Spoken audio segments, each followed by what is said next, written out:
किती तारीख ठरायची तुमच्या अंदाजाने? मुंबईच म्हणतो.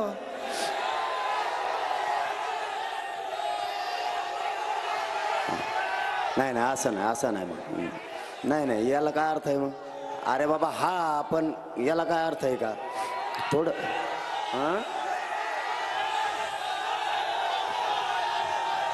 हा ना ते आहे खरं.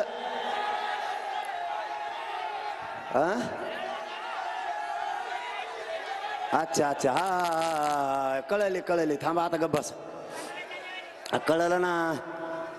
तुम्हाला वाटतं मी बी लईत नमुना शान आहे नाही का काय? मग मी बी आहेच ना. असं कसं? हे बघा मी माझ्या जातीकडून आहे, प्रामाणिकपणा सांगतो. आम्हाला हौस नाही आहे कुठं जाण्याची येण्याची, किंवा मूर्ख नाही आहेत आम्ही मराठा समाज.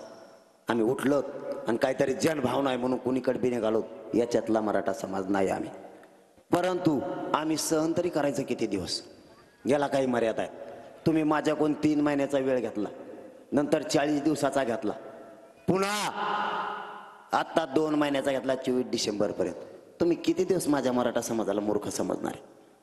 आम्हाला काहीतरी मर्यादा आहेत, आम्हाला काहीतरी भावना पण आहेत, आमच्या लेकराला काहीतरी त्रास. मग आता आम्ही तरी किती दिवस दम काढणार? आम्हाला सुद्धा मर्यादा आहे. मला असं वाटतं आपण सगळे काय म्हणू त्याला, हा ना पुढं तर बोलणं द्या ना तुम्हाला, मला पुढं तर बोलून द्या ना. हा ते का व्हाय ना, पण मला असं वाटतं आपले सध्या अरे मला बोलून द्या ना. मग आपण पुढच्या आंदोलनाची दिशा ठरायची का? मग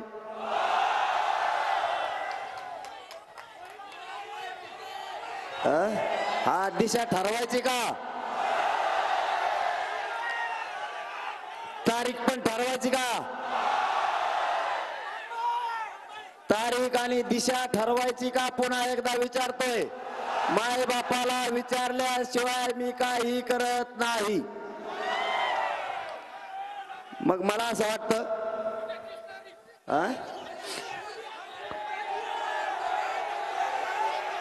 नाही इतक्या जवळ आहे का? अरे हा बघ लढायचं ना मग जिंकून सुद्धा यायचं असं नाही. मग उठलं की पळायला असं नाही. मग गाफेल वागायचं नाही.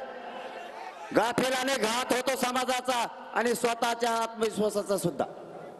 अजिबात असलं नाही वागायचं. मग मी तुमचाच पोरग आहे, फक्त डाव टाकले म्हणून इथपर्यंत यशस्वी झालंय. फक्त डाव टाकलेत, ताकद नाही माझ्या अंगात, फक्त बुद्धी वापरली आणि त्याला जोड तुमच्या शक्तीची आहे म्हणून यशस्वी झालंय. गडबड गोंधळात माणूस फसतो. माग पुढं बघून चालायचं. काटा आहे का? चिखल आहे का? पाय टाकायचा का? फसत नाही. आणि जेव्हा माणूस फसत नाही तेव्हा जिंदगीत कधीच अपयशी होत नाही. कधीच. तयारीला लागा, तयारीला लागा. तुम्ही 15 म्हणलात पण 15 नाही. त्याचं कारण बी सांगतो. बघा आपलं सगळं खरं असतं. कारण असं आहे 18 त्यांनी काय डाव टाकला माहिती का तुम्हाला? थांबा ना. त्यांनी काय डाव टाकला माहिती का तुम्हाला? तुम्हाला माहित नसला तर ऐका काय डाव टाकला. त्यांनी आपल्याला नोटिसा दिल्या आणि त्या मुंबईला 144 लागू केला. किती तारखेपर्यंत? 18 पर्यंत. चला 20 जानेवारी मुंबई आमरण उपोषणाला. आमरण उपोषण मनोज जरांगे मुंबईतल्या आझाद मैदानावर 20 तारखेला करणार. त्याला भेटायला मराठे येणार. आम्ही भेटायला नाही यायचं का? भेटायला येणार नाही का? तुम्ही मला भेटायला कस काय येऊ नका म्हणणार? तुम्ही ट्रॅक्टर दाबून ठेवता. मराठ्यांना दाबलं सोपं नाही भाऊ. आरक्षण पाहिजे, मोकळ्या माघारी येत न देता. मला एक सांगा, तुम्हाला तारीख पटली का? नियोजनाला टाइम पाहिजे. सगळ्यांनी मनापासून शेवटपर्यंत हातावर करा नाही तर बदलायला. शेवटच्या टोकापर्यंत, शेवटच्या टोकापर्यंत 20 जानेवारी रोड बसलेले हवेचे सगळ्यांना तारीख 20 जानेवारी सगळ्यांना मान्य ऐका. फक्त शांततेत, शांततेत जायचं, शांततेत यायचं.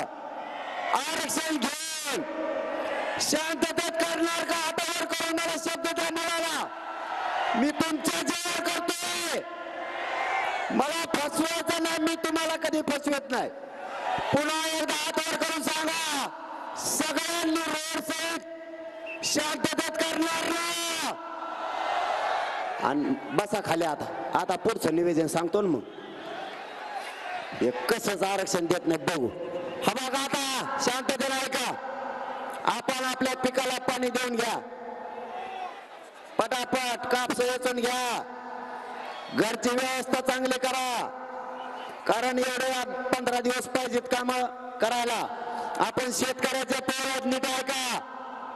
शेतकऱ्याचे पोरत आणखीन एक घोषणा करायची राहिली तेवढी ऐका. अंतरवालीन मुंबईला हा मराठ्यांचा जलसागर जाणार. मध्ये मध्ये बाकीचे जॉईन होत चला. हा पायी जलसागर उसळणार आहे. जसा आता बीडचा बघितला मी तिथून पुढे बदललं बरं का. हा दिलं होतो अरे सगळं जामच. आणि मग पैपत जायचं डांबराने चट्टीत थोर थेट मुंबई आझाद मैदान शिवाजी पार्कला आम्ही आमरण उपोषणाला बसणार. मराठे भेटायला येणार कसं काय तुम्ही येऊन देणार नाहीत. मग त्यांना जे जे बघायचं ते बघतील. महत्वाचा विषय आणखीन एक सांगतो. आजूबाजूला लक्ष ठेवा. मराठा समाजाला डाग नाही लागला पाहिजे. आजूबाजूला लक्ष म्हणजे काय. कोणी जर दंगाना करायला लागला, गाडी पेटवायला लागला, दंगा करायला लागला तर आपल्या लक्षात येतं आपला नाही. जागेवर धरून पोलिसांकडे द्यायचं आणि पोलिसाला सहकार्य करायचं, सरकारला नाही करायचं. जागेवर धरून पोलिसांकडे द्यायचा कारण तो आपला नाही. आणि आपला जरी असला ना, जर ते जर जाळपोळीचा उद्देशाने असला तर त्याला लगेच ताबडतोब टाकायचं. ते रस्ता करा त्यांना, रस्ता करा त्यांना. दुखतंय वाटतं अँब्युलन्स इकडे उजव्या हाताला आंब्याच्या दिशेनं अँब्युलन्सला आणा. चलत आले ते स्वतः चलत आलेत पण तब्येत खराब आहे वाटतं. बाकीचे खाली बसा रे. त्यांना रस्ता करा. बाकीचे उभा राहू नका, त्यांना जाऊ द्या.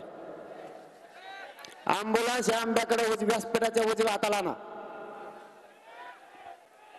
मग लय बारीक देण असतं भाऊ. उगाच समाजाला मायबाप नाही मानलं.